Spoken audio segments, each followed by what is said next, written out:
In Missouri, the winters are wet from rain and snow, and summer produces lush green vegetation. But spring and fall can be dry.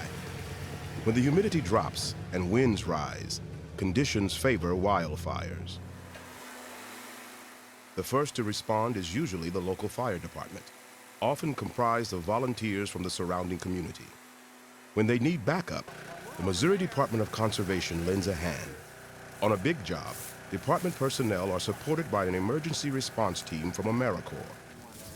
We want to keep this snag from catching fire so that if we have additional calls to go to this afternoon, we're not going to have to worry about the wind switching and blowing sparks over the fire line. Rather than try to drown them in water, crews starve the fires by eliminating their fuel supply. Second-generation firefighter Steve Laval explains. We use a control line. It can be either a doze line or, in this case, a road that we've blown out with blowers to get the leaves off of it. And then we light a backfire along the edge of it. The backfire will have low flame heights, whereas the head fire that's going to come up this hill with the wind will probably have flame heights of 20 to 30 feet as it comes up through that grass. So by putting in this control line, it backs off into the wind where it's not so hot.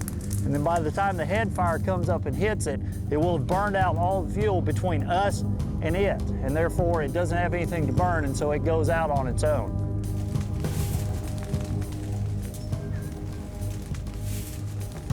Only 4% of all wildfires are arson-related, but the number of acres burned can be considerable.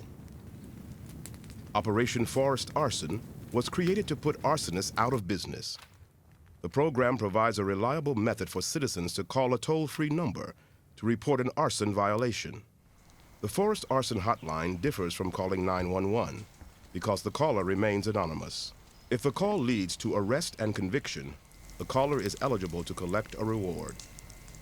The type of information we get is very important. If you've seen somebody start a fire, getting a vehicle description, a description of the person, and a license tag number is very critical. If you know the name of the person, then that's also a plus. Most people have digital cameras now and camera phone. When you see this happen, and click a picture of it. It may not be a good resolution picture, but it will be something that ties that vehicle to the fire that's just being lit.